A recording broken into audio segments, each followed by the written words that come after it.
So Mark,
how you doing today?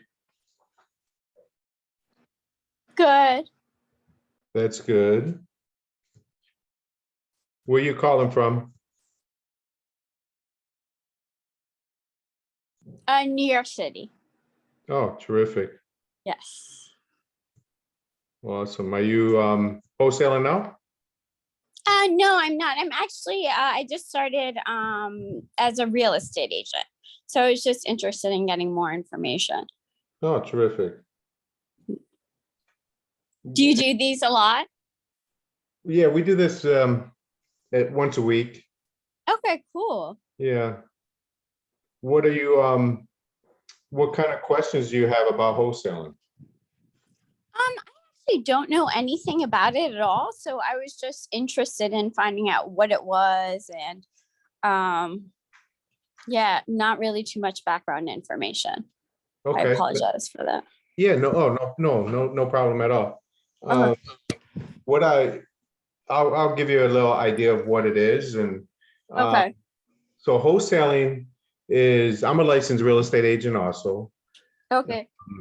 So wholesaling is when you find a motivated seller, meaning they want to sell fast for many different reasons. Either The house needs a lot of work. They have bad tenants. They're not paying. They could have lost their job and they might be going into foreclosure.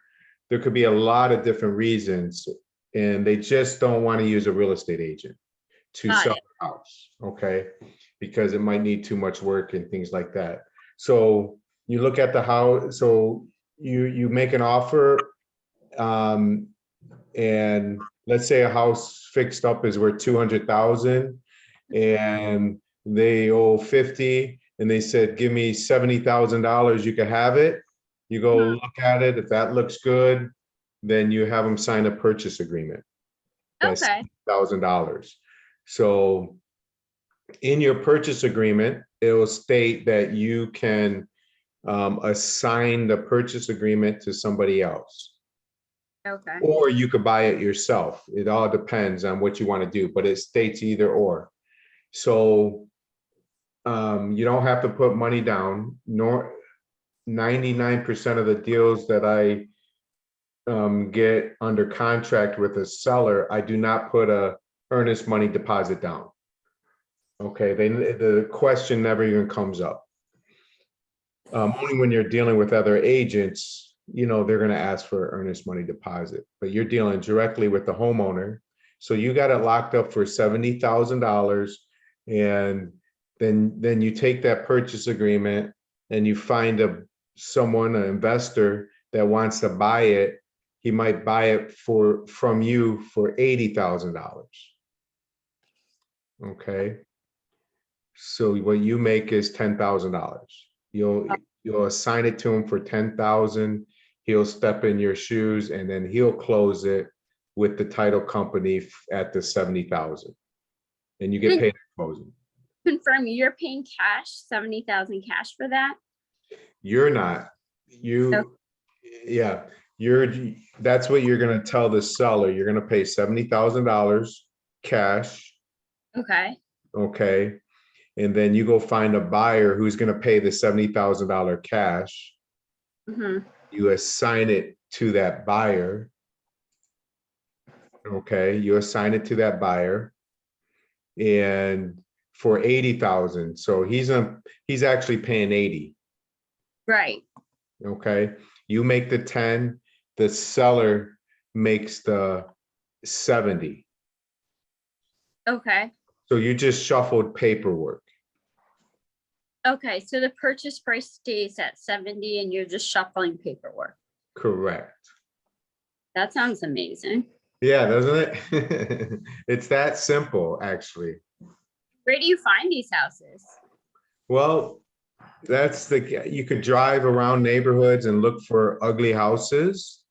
The houses. Okay.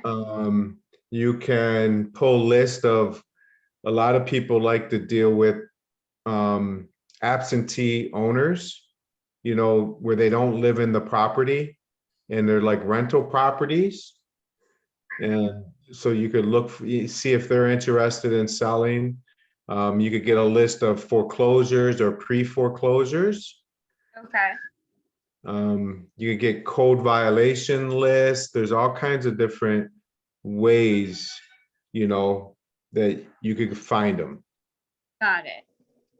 Got it. Okay, that makes sense. Yeah. Yeah. So maybe I could show you Sorry about the mess. something kind of And where are you located?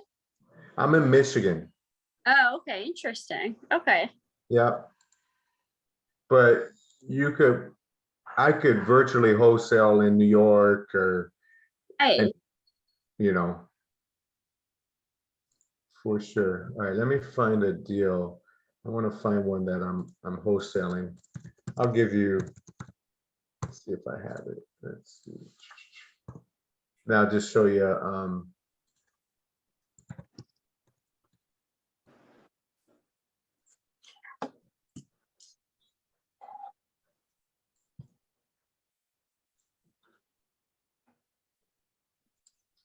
how long have you been doing this for?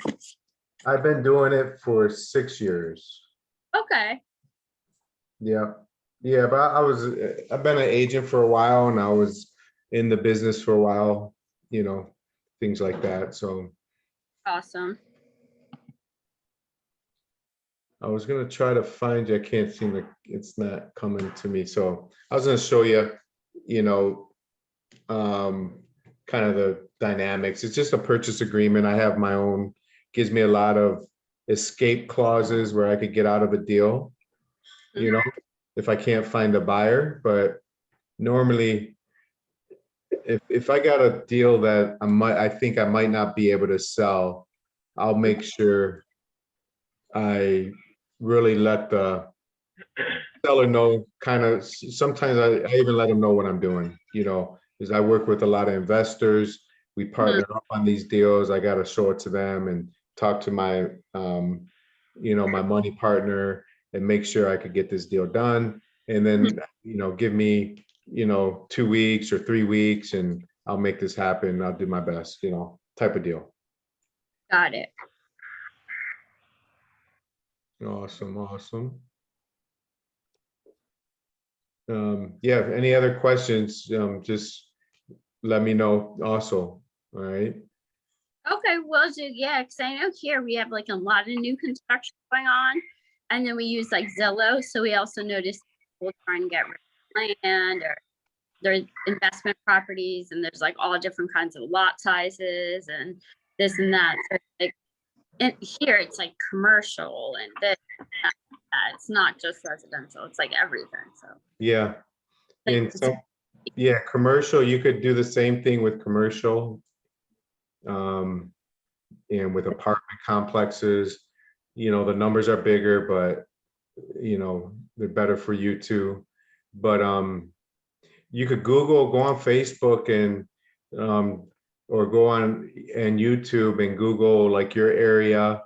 If there's any meetups and things like that, investor meetups, and you'll probably, there's probably a ton of wholesalers in your area. mm-hmm. Yeah. You're right.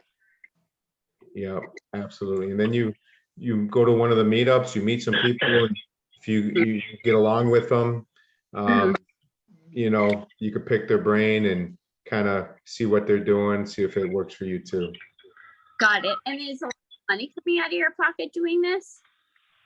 No, but if you're gonna buy lists and dialers and things like that, but you could do it all yourself and just drive around looking at houses, write down the addresses, skip trace them, and then pick up the phone and call them. Got it.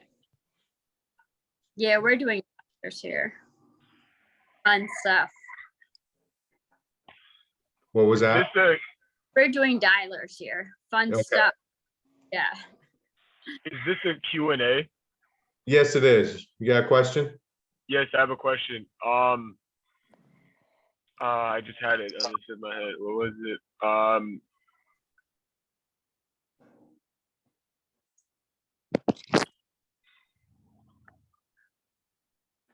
Okay, yeah. Someone who does wholesaling in real estate, can it be done during the winter time? Yeah, anytime. Absolutely. Okay, because I thought like people don't flip houses in the winter time, so I feel like that'll be hard to find a buyer on that side, if you understand my question. Yeah, good question. In the wintertime, I mean, that's I'm when in Minnesota. The low zero here. I got you. And I'm in Michigan. It's probably not as cold, but gets pretty cold here. Yeah. So if you find a house, you just gotta get it. A lot of times you could get it cheaper in the wintertime, and then you sell it cheaper, you know, and not just doing fix and flips. You might sell it to someone that, you know, they want to keep it as a rental property. Okay. Yeah, but you could do it. It's when you have a big snowstorm, and when the snow stops, I like driving neighborhoods and looking for houses that they never shovel their snow, things like that. Those are the people I like to call. Is there a certain season that's the best time to do this, or does it not? It's not like. No, I mean, all the time, really. I mean, of course, the spring and the summer, you get more activity and things like that. But really, if people are investing, they're investing all the time, but sometimes some people will not invest in the winter because, you know, for whatever reason or during the holidays and things like that. Yeah. Okay. Yep, awesome. Yeah, so yeah, thanks for the questions. You can definitely ask more. So thanks everyone for joining. If you have any questions, just let me know and ask the question, and I'll answer to the best of my ability. Anything about real estate, wholesaling, things like that. Thank you. You're welcome. Thank you. Yeah. Yeah, for me, I work the foreclosures, the pre-foreclosures are one of the big things that we're working right now. And so that's what I got a team that we're calling them every day. We're texting them, we're calling them, and sometimes we knock on the door, you know, if we can't reach somebody. But those are the main ways that we're trying to reach out to them. You can send them a postcard. I do postcards, but it's got to be because I can't reach them by telephone or text. Then I'll send a postcard. Hey, Hey, Brian, Mark. Yeah, how you doing, bud? doing well, man. Yeah, What's good. going- Hey, I have a quick wholesaling kind of question for you. How do you evaluate your wholesale deals to know when they're a good deal that would be also good for your investors? Do you follow a specific formula that you look at and you work backwards, or what's your strategy? It depends on, of course, it depends on if it's a rental or a flip. That makes a big difference because if it's a rental, I'm really looking at how much rent can it get? What are the taxes? What are the insurance? And then I figure out, let me just share my screen real fast and kind of show you something, give you an idea. Tired. Oh, she's so cute. All right, here you go.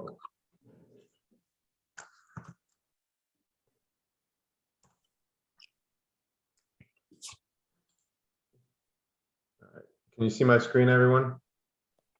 Yeah, I can see it. All right, great. So to give you all right, let's see here.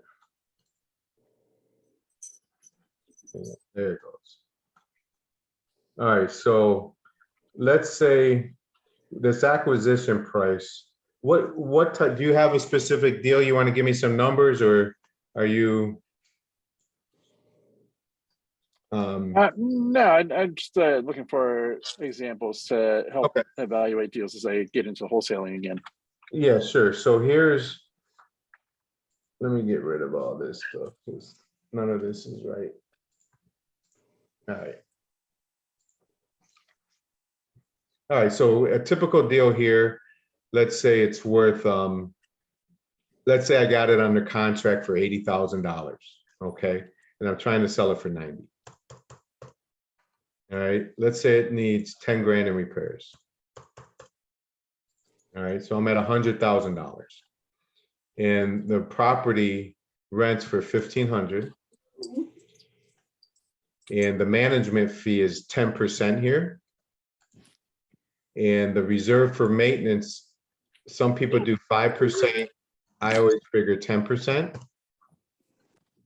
Okay. And then the insurance here would probably be $75. And the taxes on something like this might be 150 a month. All right. So on a deal like that, let me get rid of that. The return on investment is 11.7. Okay. So it depends on what your area is looking for. Like for me, the cash flow is $975 per month. I want my cash flow on my ROI, excuse me, on single family homes to be around 14 plus. Okay. So on something like this, let me just put 75,000. So now I'm at 85. And now we're at 13.76. So it's getting better. So I have to get it for less than 75,000 because my fee's included in there. Okay. So to get a 13.76 return ROI. And easy to figure this out when if you're doing this if you didn't have a spreadsheet or anything, you just take the cash flow, 975 times it by 12 months, and divide it into the 85,000, and it'll come up with your ROI. But these are the things you want to take out of it. You want to subtract out of the rent amount. You want to subtract a management fee, monthly taxes, monthly insurance, and the maintenance, reserve for maintenance.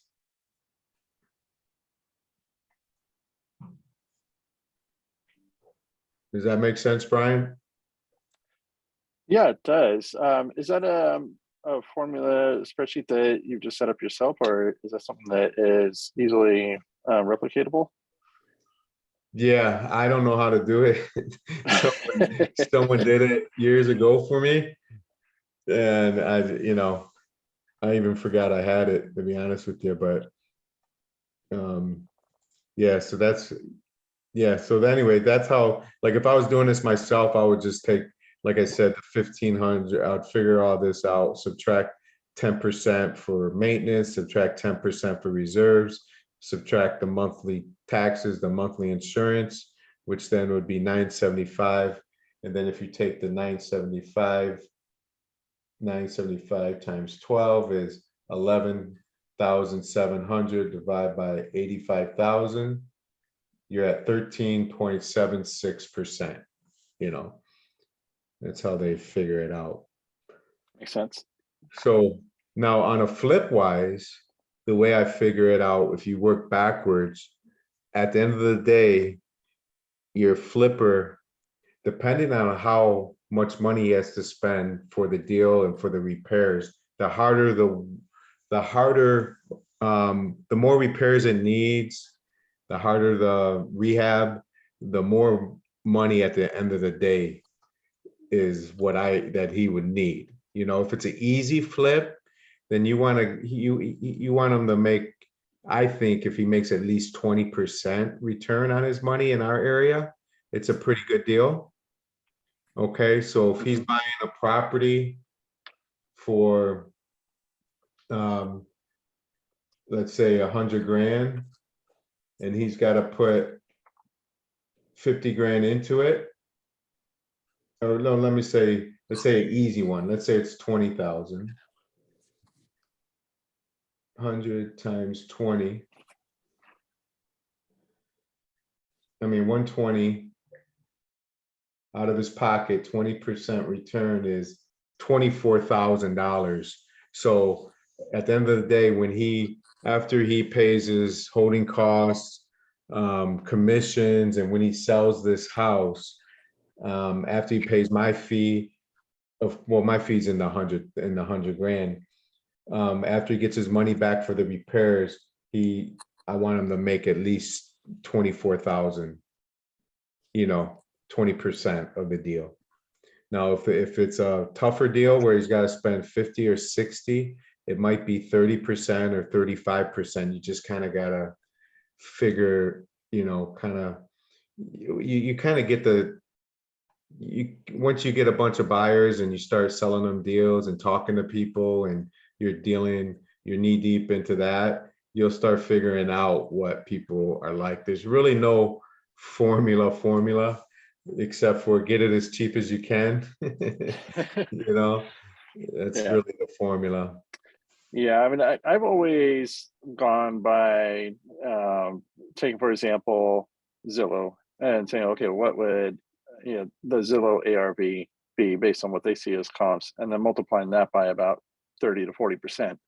And then factoring in the repairs, and if it's a heavy fixer, well, then that's usually fairly accurate. If it's a light fixer, then I can always increase more. But I usually start right around that as a bellwether, pretty much wherever I'm at.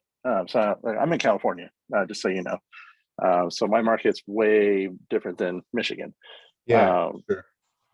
so yeah, out here, you know, a 30 or 40% doesn't translate as much. I mean, I could be as high as 60% and still making good profit, even with renovations. So Yeah, cool. the Thanks. numbers are totally different. You're right. What it costs to buy I sold a property tomorrow, I'm selling one. That's what a garage door replacement costs probably in California, or to fix a couple windows in the garage, you know. Yeah, no kidding. So my house, I sold a property, they're buying it for $15,000, you know. Hmm. You don't probably see anything like that, so. I haven't seen that for quite some time out here. Right. I mean, I did a fix and flip years ago, back in what, 2015, 16, somewhere in there. It was a 3-1 that I bought for 75. Fixed it up, put about 30, 35 into it, and turned it around for 150.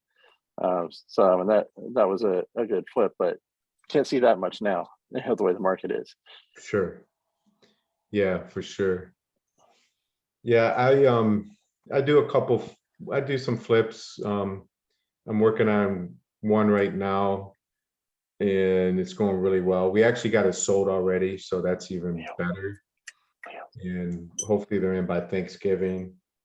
And then I got another one I just picked up, so I haven't started on that one yet.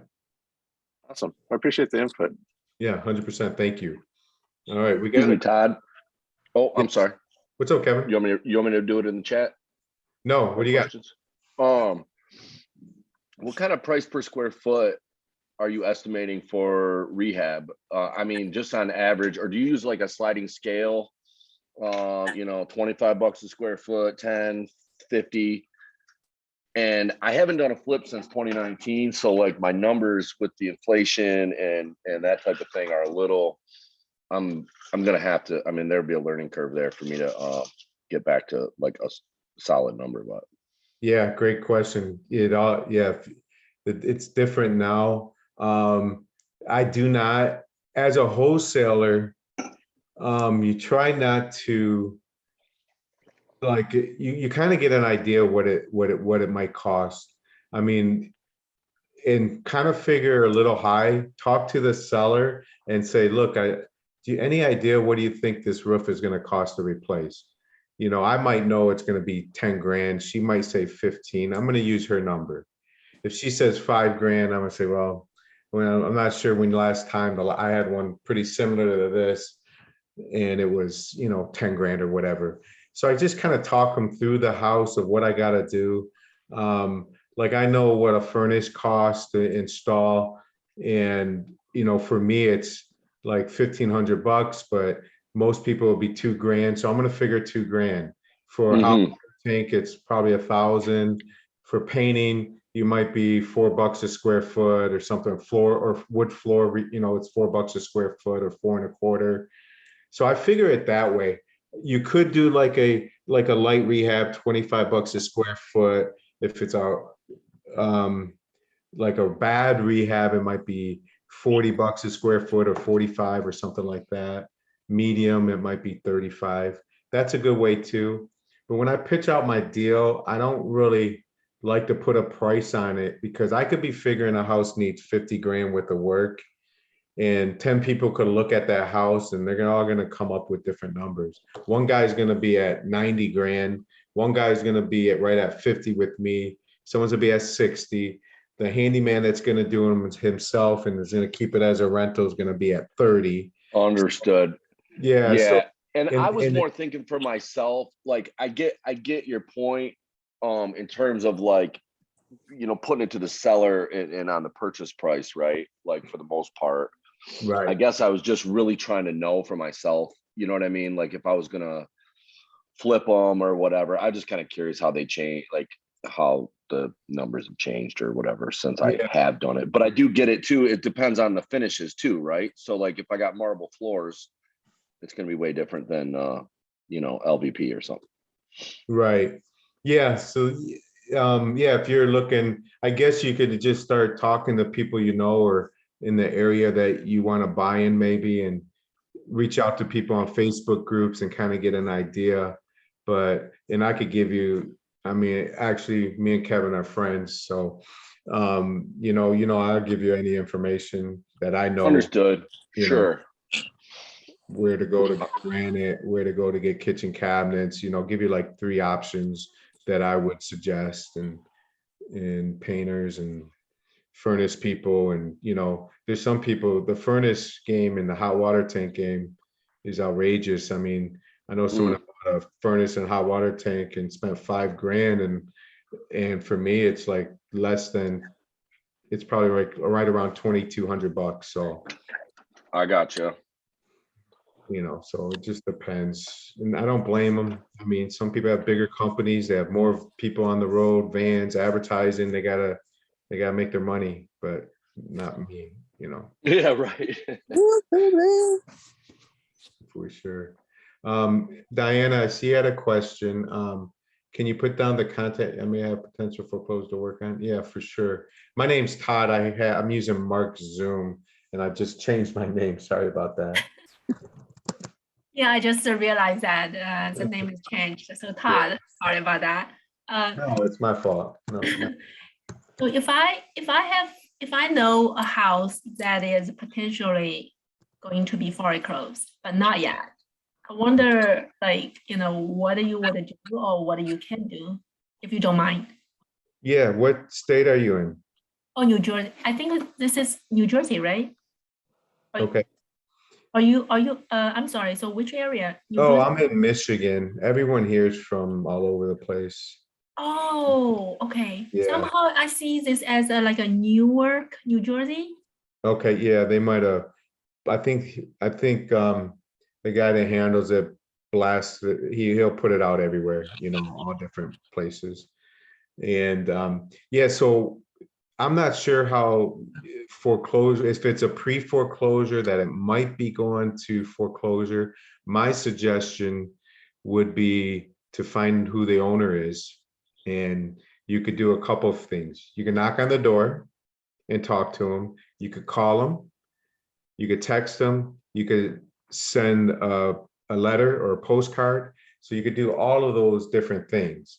And what I would do, I would call them up and whoever it is, I'll say, hi, ma'am, how you doing? My name's Todd. I'm calling regarding your property over on Banana Street. And I'm looking to buy another property in the neighborhood, looking for an investment. And I was just, I'm buying, I'm working with a group of investors. You see how I'm going along and I'm stumbling because I'm doing it on purpose. I don't want to just say, I know you're in foreclosure or going into foreclosure. So I'm talking to them and then I'm going to ask them, before I ask them if they're interested in selling possibly, I'm going to say, what we're doing, our investors, we got together and we're buying properties in any situation. Sometimes they might be behind on property taxes or someone might have lost a job. Someone might be going into foreclosure and they're behind, or they just want to move for whatever reason. And that's what we're doing. And I was just reaching out to you to see if you might be interested in a cash offer. Now, if I have all those information and what are how do you work with the owner about to agree on a price, a cash offer price? Well, what you would do to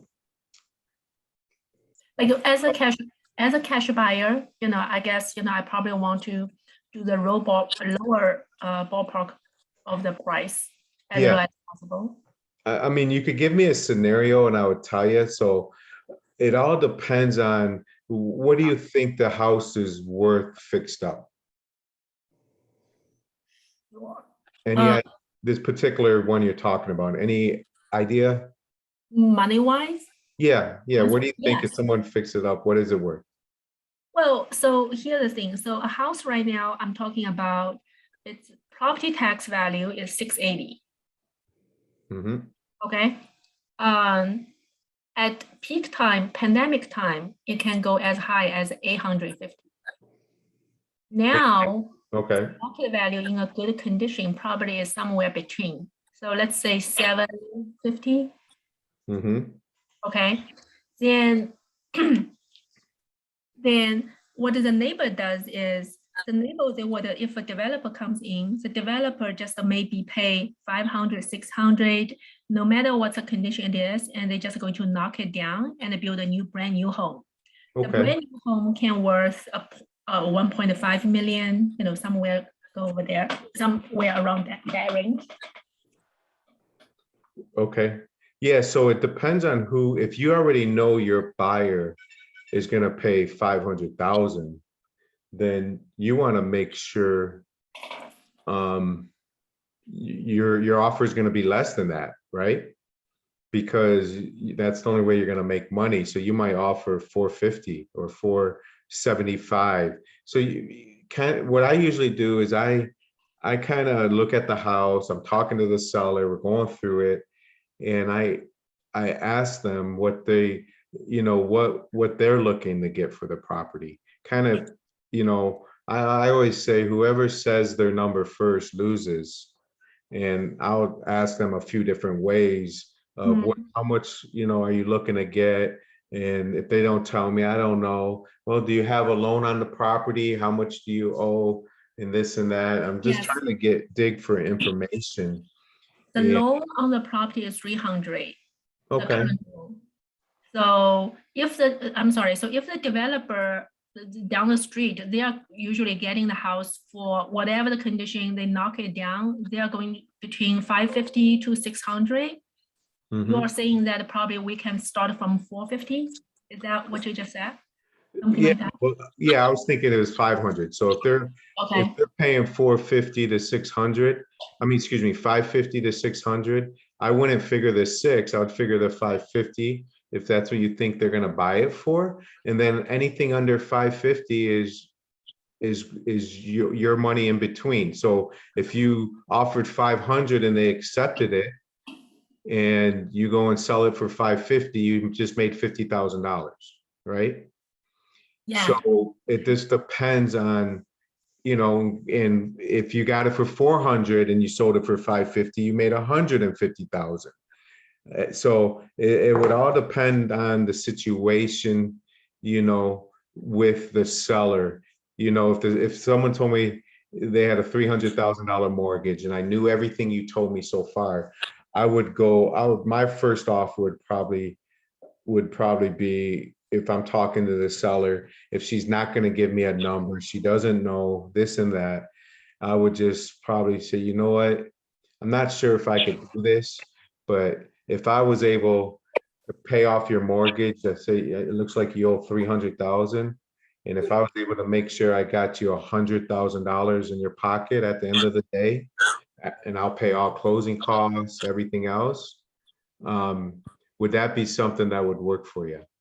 That's kind of how I would phrase it. It's not like I'm making an offer, but I'm saying, I'm asking, if I'm able to do this, if I'm able to do that type of deal. And if she says, she might react and say, no way, I would never do that. My house is worth so much more. Then I would go into, okay, so what would make sense to you? How much would you need? Now, if she said 600,000, I would say, then I'd be like, I would let her know that that wouldn't work for us because of, just the way the market is right now. I'd make up some excuses because of the market, the cost of our money that we're getting to pay it fast for REIA, things in that nature, and it's going to be a big rehab. And, 6 months, it might take me 6 months or maybe even longer. The market could be totally crazy. It would be just too risky. I really don't, that would not work. The best I could possibly do, and then I would go into like the 450 or something like that.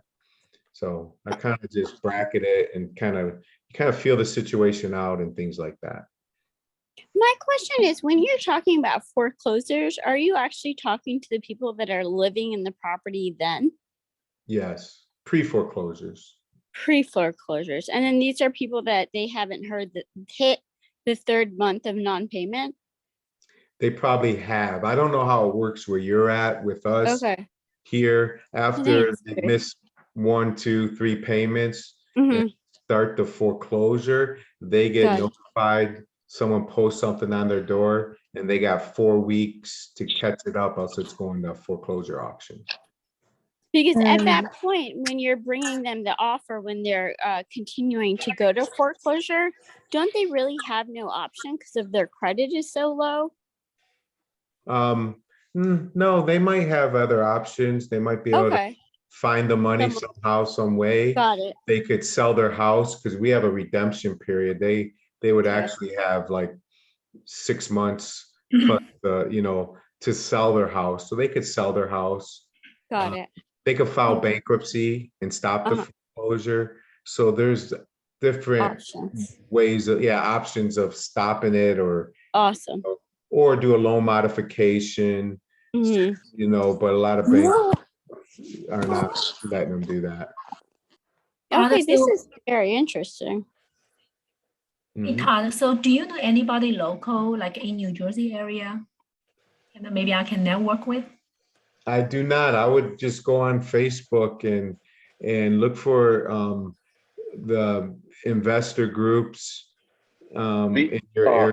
I'm sorry, We have Todd. like 30 of them here. What's that, Kevin? We do some work virtually in Philadelphia and some in New Jersey also. One of my partners is from Philadelphia. He has a lot of connections in Philly as well as Jersey, Delaware, Maryland, all that. All right. Yeah. Why don't you put your chat in the or put your information in the chat box there? I will do that, right? Yeah. Yeah, thank you, Kevin. Mhm. I was curious, Diana, if you don't mind me asking, is there any vacant lots in that same area or on those blocks where they're tearing down those houses? You mean the property I'm talking about or nearby? Well, in nearby, right, where they're tearing those properties down and building new ones, are there any like just vacant lots that are still available over there? Or are they all built up? I don't think there, I mean, yeah, so the neighborhood, of the property I look, just to talk about, I do see a lot of old houses, maybe on the same street or a few blocks away, here and there, quite a few. They're all like old buildings. And then what happened was like during the springtime, last year, some developer, they just bought multiple those houses, old houses like that condition. And no matter, what the condition is, they just knock it down. So probably like they do that like 5 houses at the same time, and they all build brand new homes on top of it. But I don't think like there is any like empty lot available because they all I see. like older community, pre-existing. Sure. Yeah. If you want to share the whoever, Yep. you just I'll mentioned. put my email and phone number in here for you. Okay. Cool. Thank you. Awesome. Yeah, Lisa, I'm planning on continuing these webinars next month for sure. Last week, again, they changed the password to the Zoom and they gave it to me, but it didn't work. And I tried it so many times it locked me out for 30 minutes. And then it locked me out again for 30 minutes. I never got into it, so I made them change it again. And now we're in. So I apologize if you came last week. Yeah, it was kind of, and Mark, who usually handles all this, he came down with COVID, and I texted him and emailed him. I really didn't want to bother him because I tried, but he sent me the password that I had, and I'm like, okay. It was, by that time it was way past time and everything else. So, but I apologize for that. And then, yeah, Brian, yeah, you definitely, feel free, everyone, to put your contact information in here.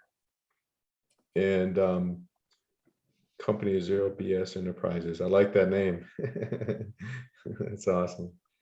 I have a Facebook group that anyone could join. It's TC Deals. I'll put it in there. Detroit is my Facebook group.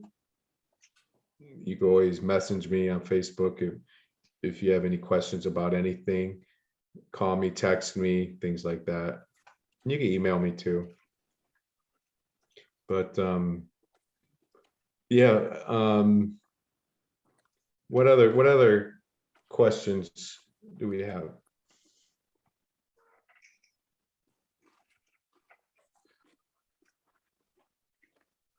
I know we got some. How you doing? Well, today? you know, I'll go all day, Todd. So I don't want to suck up all the airwaves. No, what do you got? I was actually watching the YouTube of you guys on here a couple weeks ago, and Lisa was talking about Harry probate deal. Yep.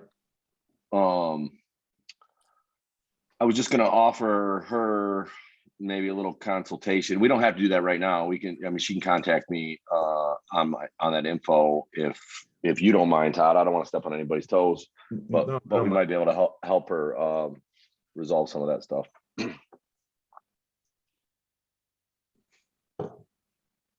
If you hear him, Lisa, you could, yeah, reach out if you haven't, unless you got it taken care of already.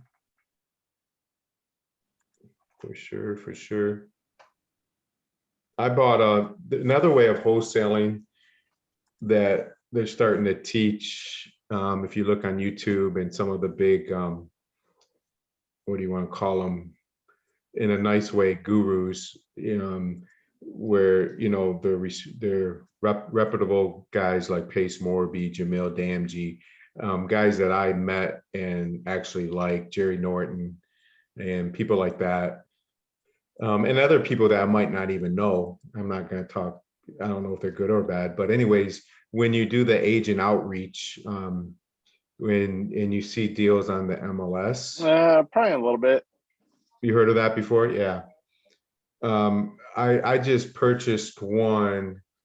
I'll share my screen again and just show you the property, see what you guys think about it.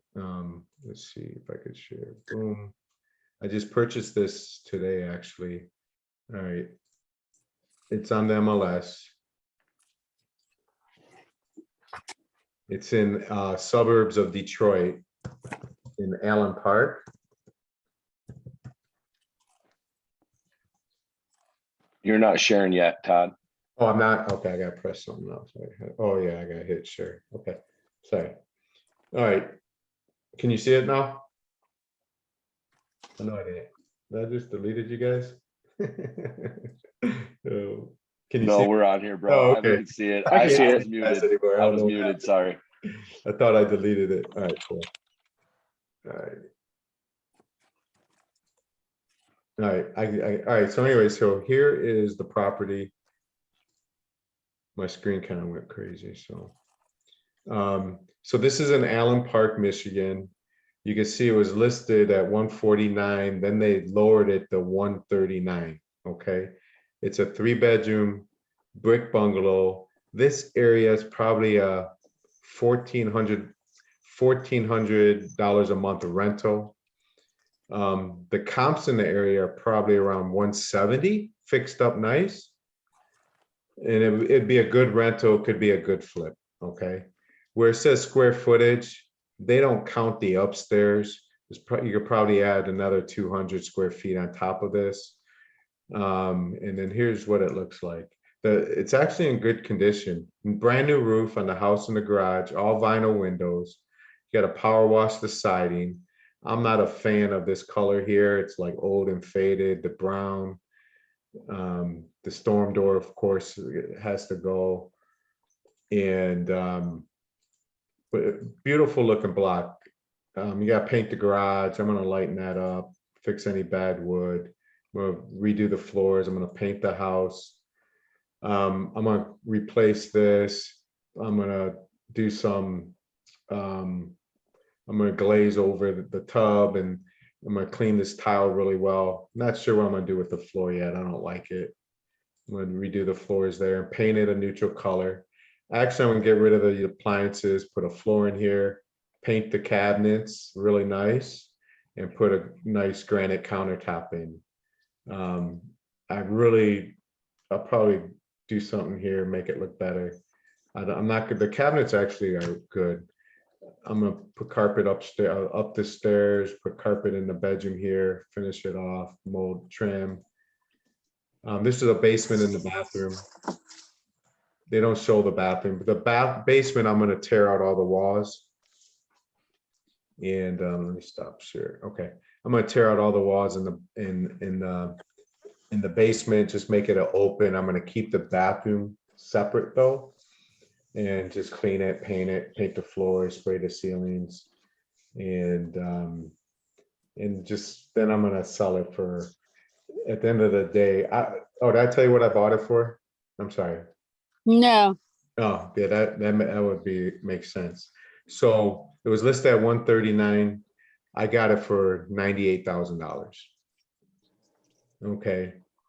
So that's what I just I try to get it for 90, and I always go in lower, talking to the seller. Excuse me, the real estate agent. And it was on the market at the time for like 30 days. And I offered 90, and we settled at $98,000. So, and I closed it today, went and got a hard money lender who lent me the money, and so now I'm gonna start fixing it up and cleaning it up. It's not gonna be a big rehab. It should go pretty quick, and I'm gonna list it for around the 150 mark, because it's gonna be under, and I'm not gonna make it like, it's gonna be a great starter home for someone. Probably a homeowner will get a mortgage and buy that property. And What do then you how think you'll much have into the do you- updates, Todd? I'm sorry. Oh, I was just gonna say, how much do you assume in renovations?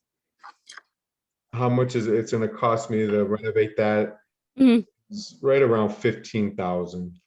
Oh, wow. Is that a lot, or is that cheap? That's cheap. Oh, okay. I wasn't sure if that was, oh, wow. Yeah, it's really not gonna be that major. And when I first looked at it, my mind was 10,000. And then I looked at it again today, and I'm like, yeah, it's gonna be 15. Kevin, what did you say, sir? That was my question too. Oh, okay, gotcha. Yeah, so and I could have wholesale this one too. That's what I was trying to get, is wholesaling. I got it for 95,000. Second. I got it for 95,000. I could have wholesaled this for 110,000 or 105,000, made a quick $10,000, and they would have cleaned it up.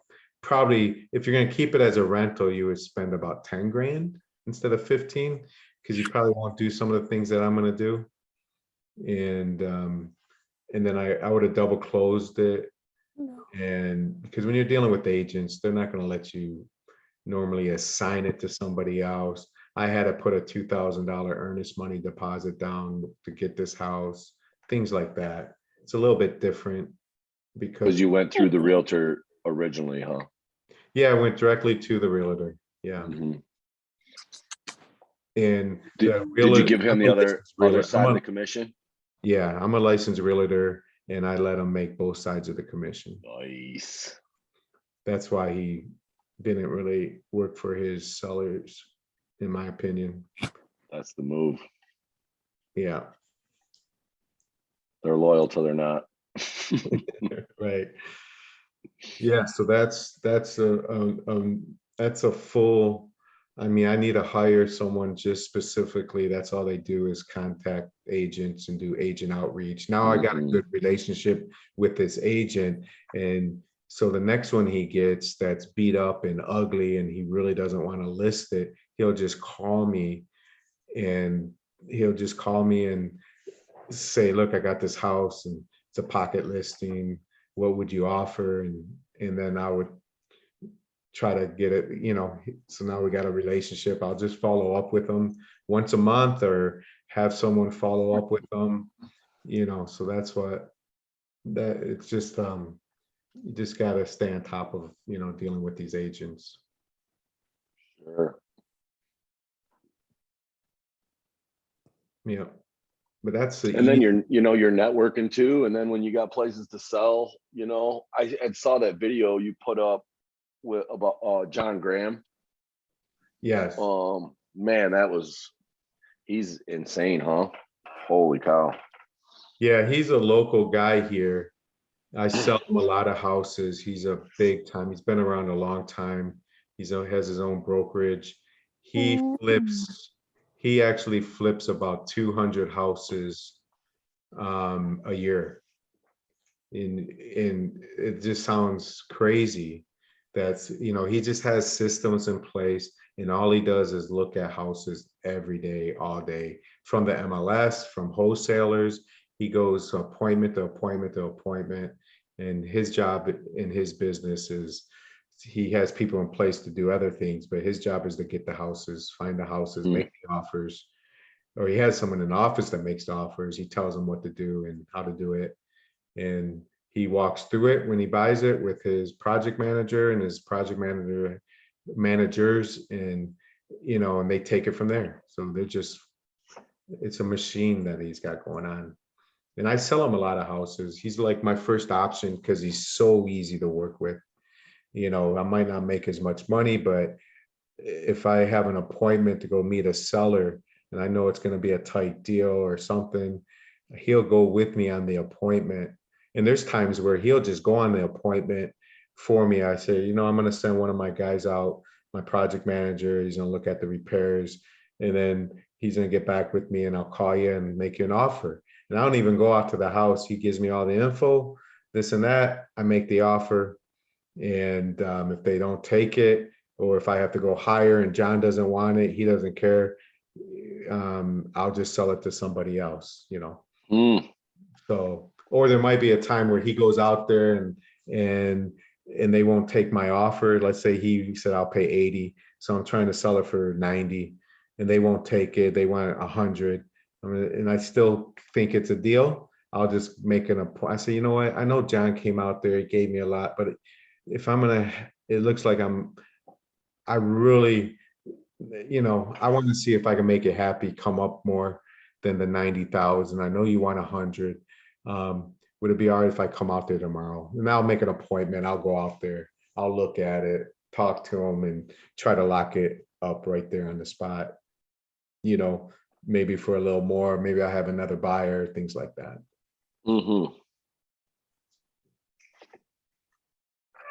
Yeah, I saw he actually had one listed up here. It looked like it fell through. I don't know what happened, but I don't know if he's trouncing around up here or not. Obviously. Yep. All right. So we get about 10 more minutes. What else?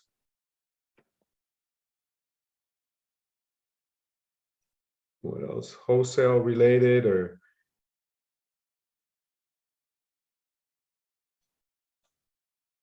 I guess if you're brand new to wholesaling and you're watching YouTube, you're doing all this, the best way to maybe take action is to pick a neighborhood and drive the neighborhood, try to get at least 50 houses, ugly houses that look like they haven't been fixed up in 25 years. There's no pride of ownership. Write those addresses down. And then when you go home, you want to skip trace them, which means you're going to look for their name, who owns the property, and then their phone number. They got a bunch. There's like free people search, I think. There's a couple free ones out there. There's ones that White Pages Premium or Ben Verified is a good one. That only costs like $20 a month. You could get a lot of good information off of that. And you can find out sometimes you can go to the tax, find out who's paying the taxes on it. That'll give you the homeowner's name. I mean, for me, it's really easy. I'm a licensed agent. I just go on the MLS and I could find out all the information. Even on the MLS in Michigan, you could get their phone number off the MLS for free, things like that, email addresses, and then you call them.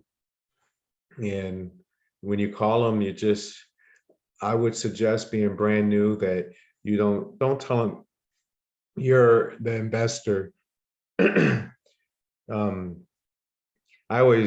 like to say that, hi, my name's Todd. I'm an investor. You could say I'm an investor and I work with a group of investors and we are looking to buy a couple more properties before the end of the year here. And I was just, calling you regarding your property here on Holger and just reaching out to see if you would, be interested in a fair cash offer. And that's it on the pitch. Excuse me. And then if they say, they might say no, or they might say, how did you get my number? I say, it's a great question. I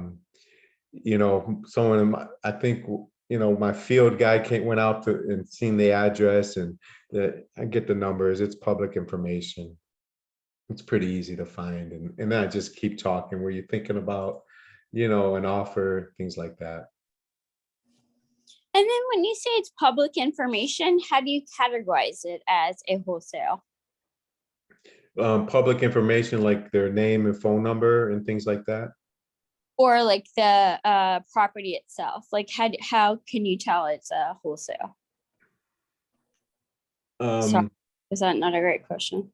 No, it might be. I Oh, just don't understand. Help me a little bit. Oh yeah. So when you initially start the whole process and you have like your lineup of people that you're going to call, where are you getting this lineup? Like you said, it's just you driving by and looking and it looks like something that needs repair. That's correct. You're looking Okay. Got for it. ugly houses and Got it. that's Got the it. easiest and cheapest way of doing Got it in the beginning. Uh-huh. Okay. Makes sense.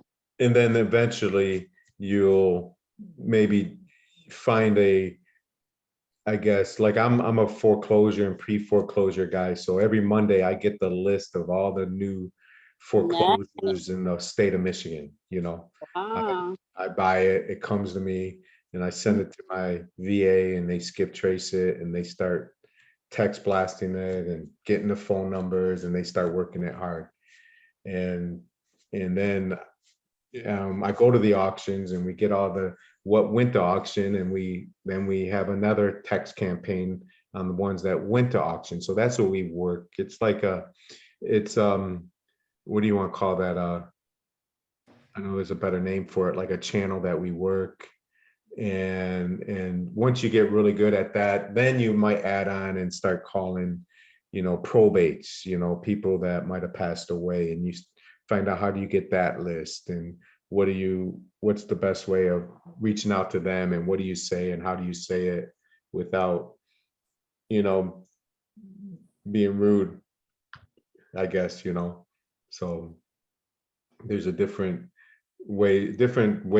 there's so many different ways of, you could put out bandit signs in my area, which is a sign that says we buy houses for cash with your phone number, and people call the bandit sign and it goes right to your phone and things like that. So there's all kinds of methods of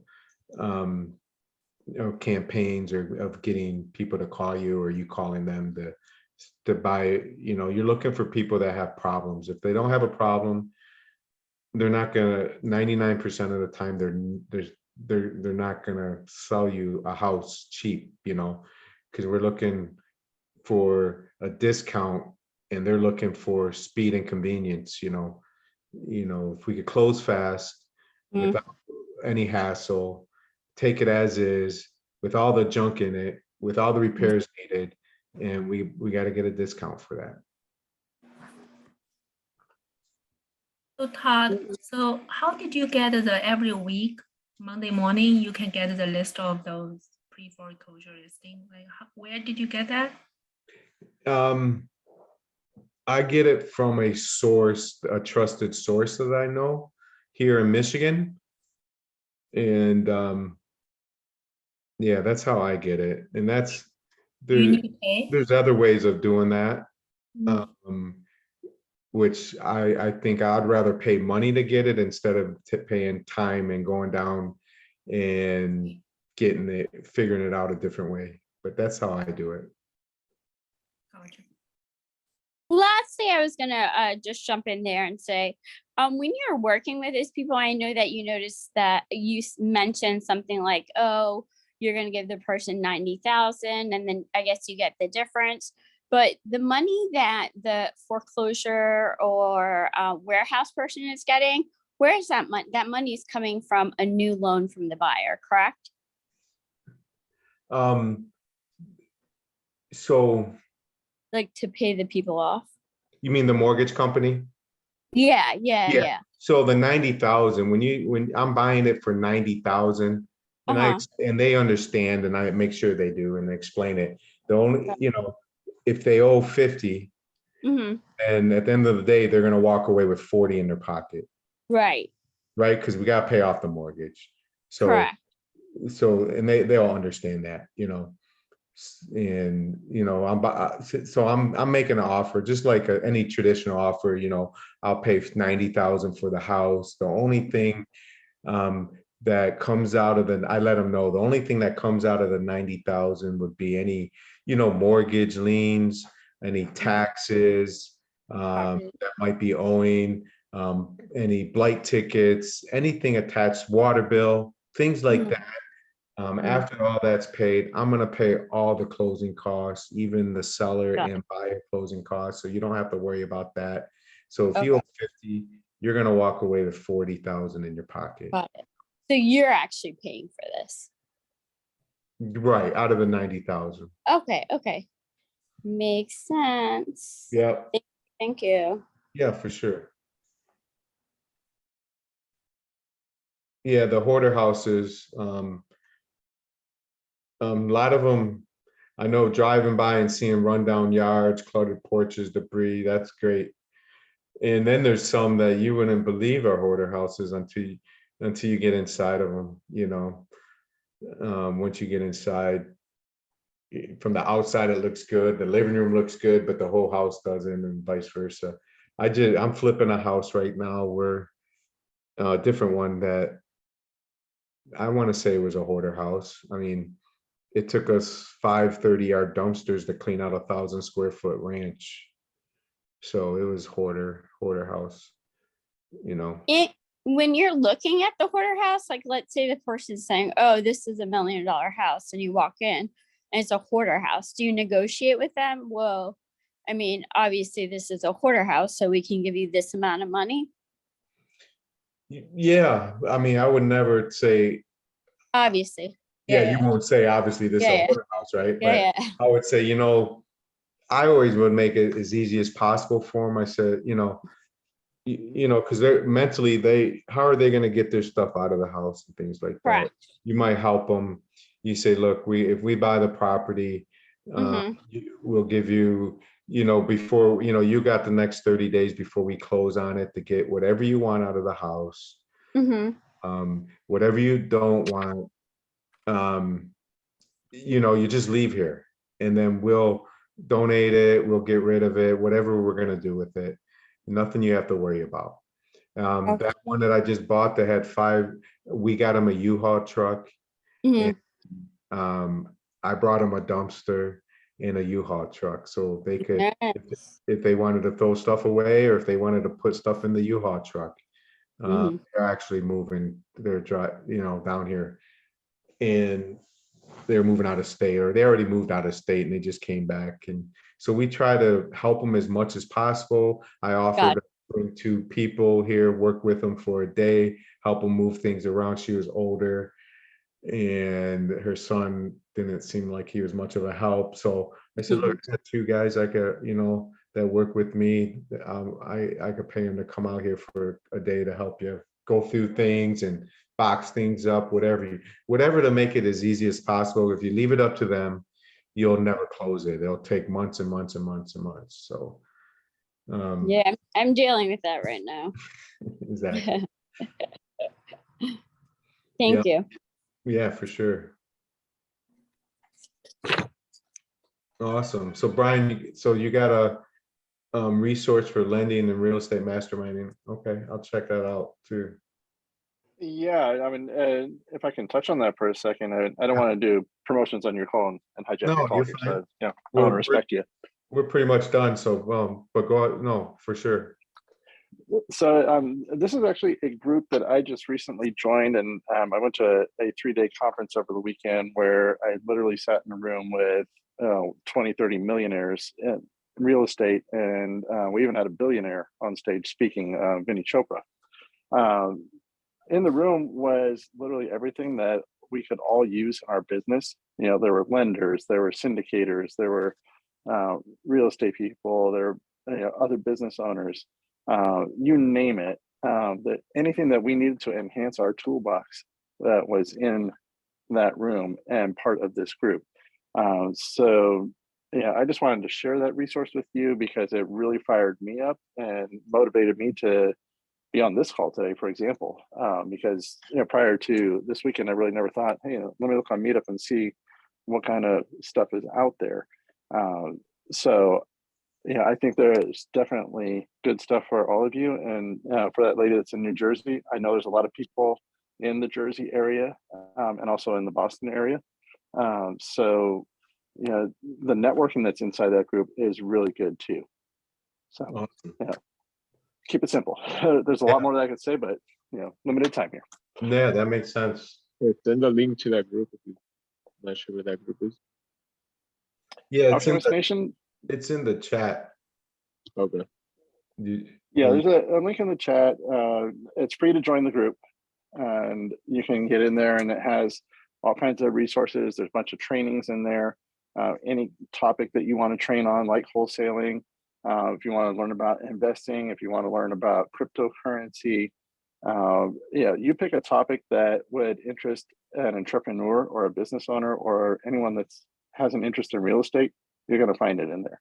And a lot of it is donated by people that are making 6, 7 figures, 8 figures or more. And it's all free.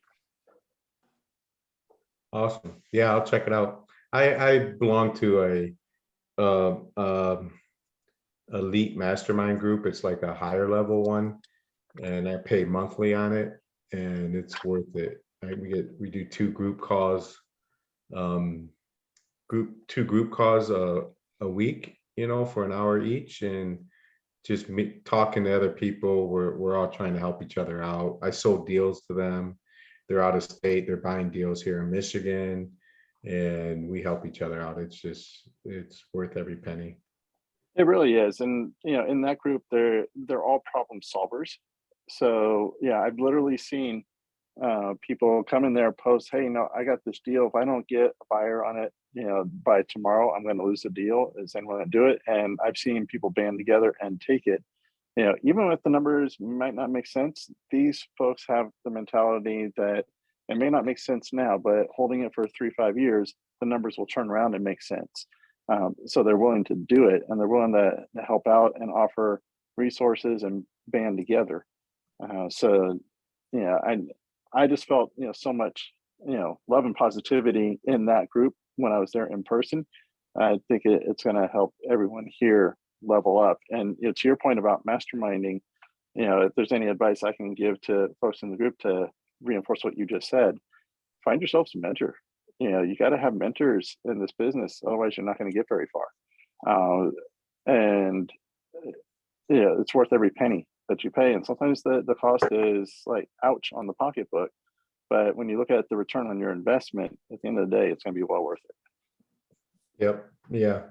And you could always JV with somebody to learn too. You might be splitting the profits, 50-50 or something. But if you bring a deal and they bring the buyer and they help you, get it under contract. I do that a lot with people. I JV quite a bit. I get people calling me all the time locally and can you help me with this deal? I got a text message here that the guy says, what up, Todd? Are you interested in taking over a loan on this property in Warren? Because I told him it wasn't a deal before, like a couple weeks ago. And he goes, I can't move it, but I'll give you the lead type of deal. And if I end up taking it over, of course, I'm gonna pay him something on it. I'm not just gonna take the deal.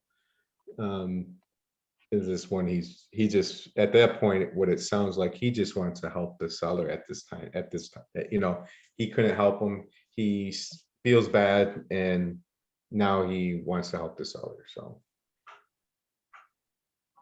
Brian, may I ask what conference you went to? It was the Millionaire Summit. I was in Orlando over the weekend. Interesting. Thank you. Yeah, no problem. Awesome. All right, well, I appreciate everyone that came on today. Thank you so much, and feel free to reach out. And if you need anything or have any questions, and I'll see you hopefully next week, Wednesday.